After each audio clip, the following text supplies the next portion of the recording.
Se você é um fã de literatura e história, vem comigo porque nesse vídeo eu vou te indicar 5 ficções históricas imperdíveis.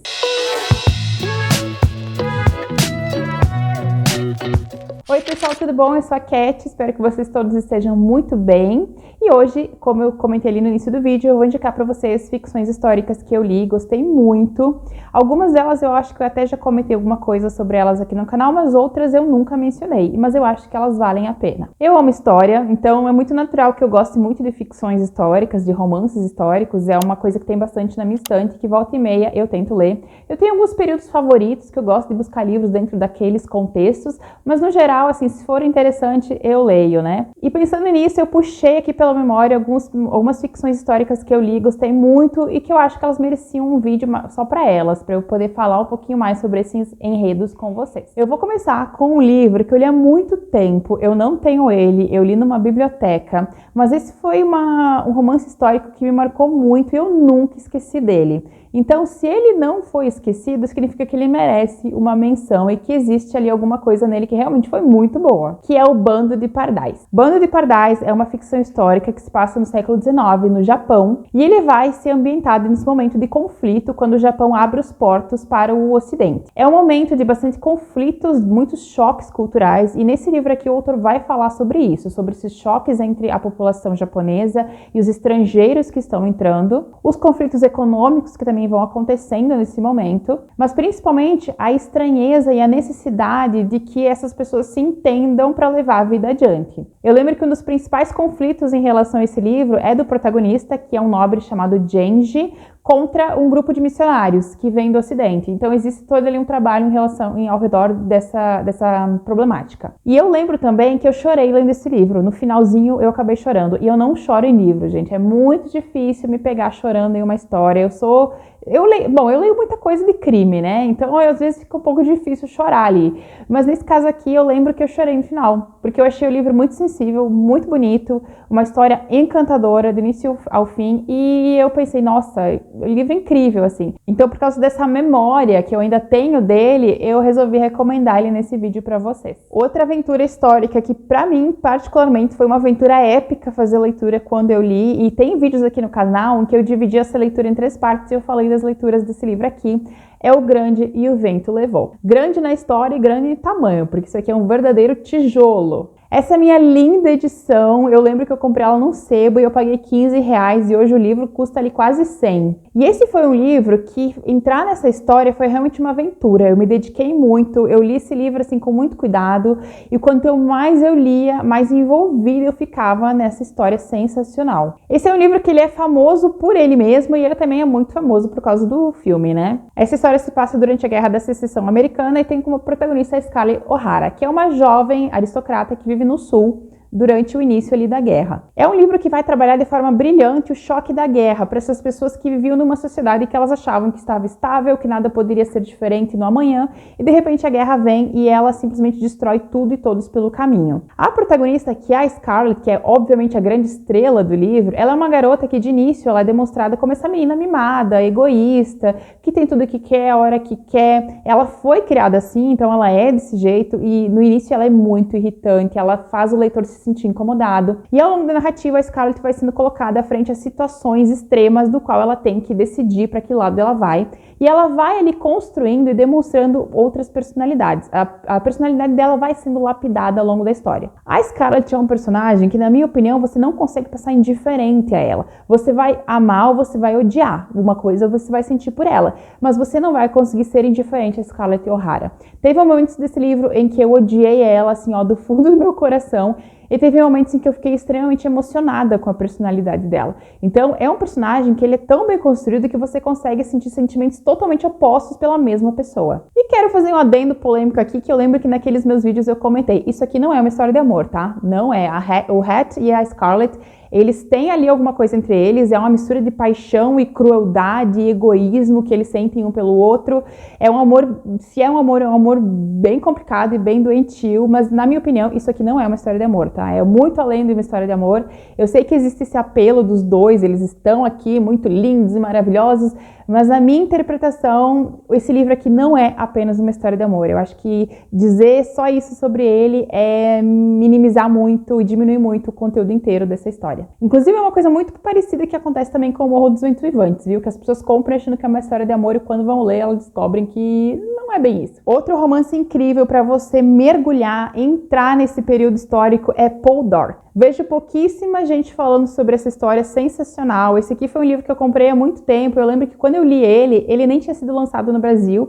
Eu acho que é uma série que tem vários volumes, eu acho que tem 12 ao todo. Aqui no Brasil, infelizmente, você não encontra todos, muito triste com isso. Mas se você tiver a oportunidade de ler pelo menos o primeiro, que tem em português, leia. Esse livro aqui se passa no século XVIII, na Cornualha, e ele fala sobre o Ross Poldark. O Ross é um soldado que ele lutou nos Estados Unidos e ele volta para Cornualha para reconstruir a sua vida.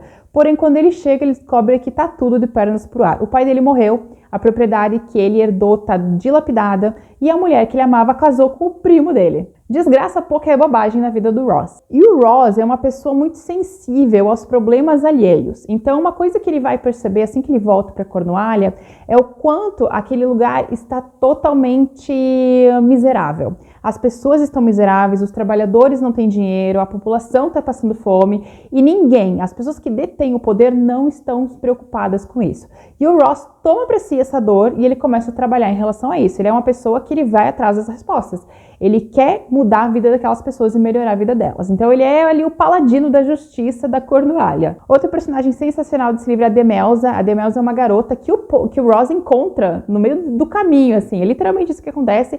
E ela tá maltrapilha, faminta, toda suja e tal. E o Ross leva ela para casa para oferecer, porque é isso, né? É isso que eu falei. O Ross, ele tem essa coisa do salvador, ele quer ajudar todo mundo. Ele recolhe a Demelza no meio da rua, leva para casa, dá banho, dá comida, trata ela, enfim. E a Demelza é um personagem que aos pouquinhos vai crescendo e crescendo e crescendo na narrativa até se tornar, na minha opinião, o melhor personagem. Então, outro romancezão incrível. E esse livro aqui foi transformado em uma série muito legal que eu não sei, da última vez que eu olhei, ela estava disponível na Globoplay. Não sei se continua lá, mas se vocês se interessarem, deem uma olhadinha. Aproveita que você está aqui nesse vídeo e se você é fã de romance histórico, deixa uma indicação aqui para mim nos comentários, tá? O próximo livro é uma das minhas ficções históricas favoritas e olha, entrar nesse livro é sensacional, é incrível, é uma sensação assim, ó, que você vai sentir frio do início ao fim, não tem mais o que dizer. Que é O Terror do Dan Simmons, outro pequeno tijolo da minha coleção. Já resenhei esse livro aqui para vocês, tem um vídeo completinho com ele, explicando todos os detalhes,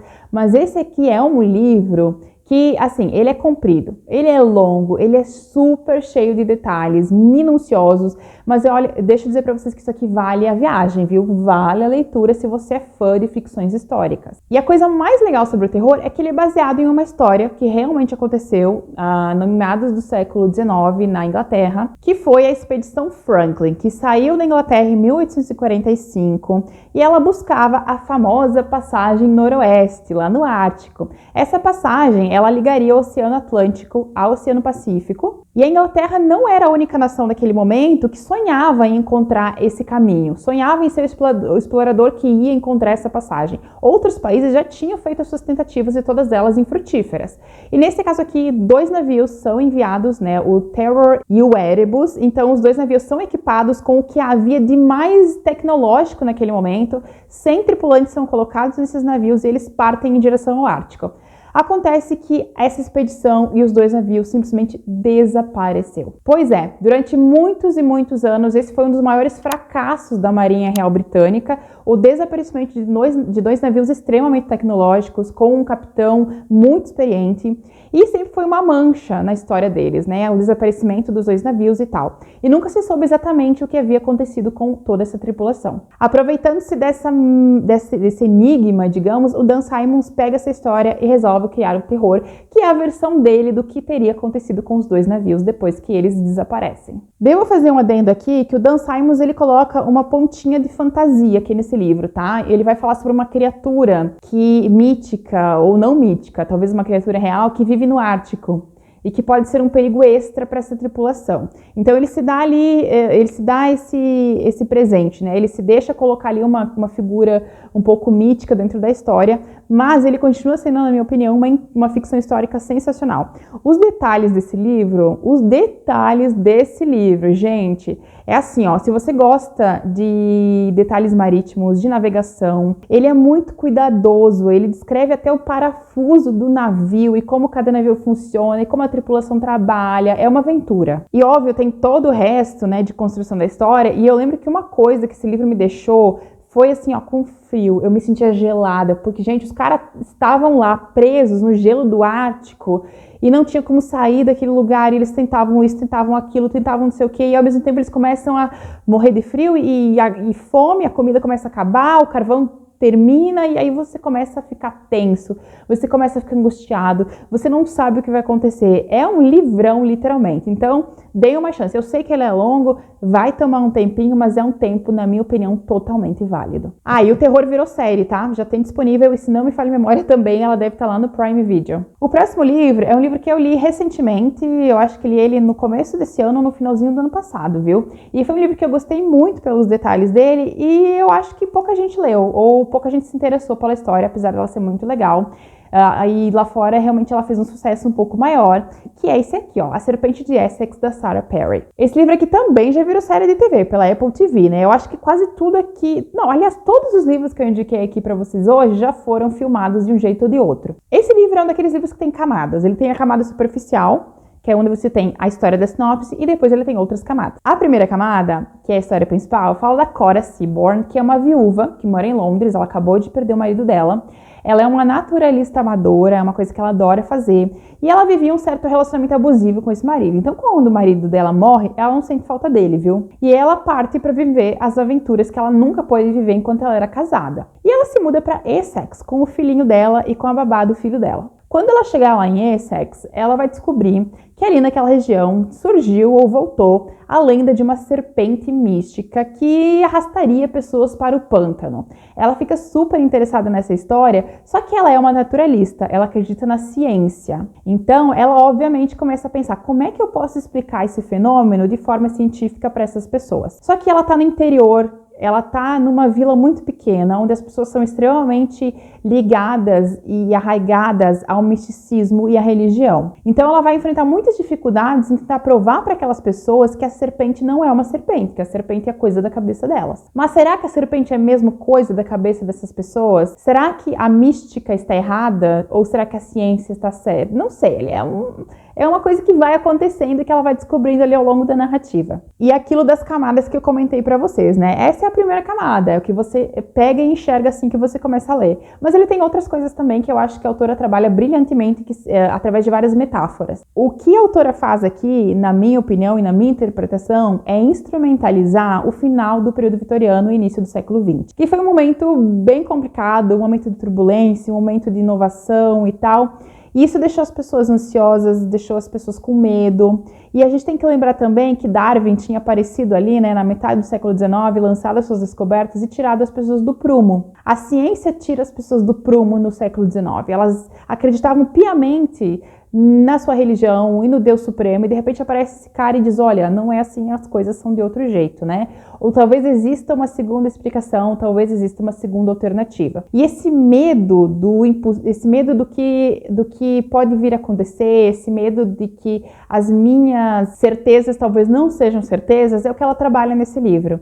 Então, são várias metáforas que ela vai trabalhando aí, mas uma delas é esse embate que acontece no final do século XIX entre a religião e a ciência, que está surgindo ali, trazendo diversas novidades. Eu fiz uma resenha desse livro aqui no canal, tem uma resenha lá bem completinha, onde explico todas as minhas interpretações sobre as ideias da autora, mas fica uma dica aqui, se você é um fã do século XIX, gosta de ler sobre o período vitoriano, eu acho que a Sarah Perry conseguiu interpretar isso muito bem. Lembrando que todos os livros que eu comentei aqui no vídeo vão estar listados aqui no box de descrição para vocês. Espero que vocês tenham gostado, beijão, e a gente se vê no próximo vídeo.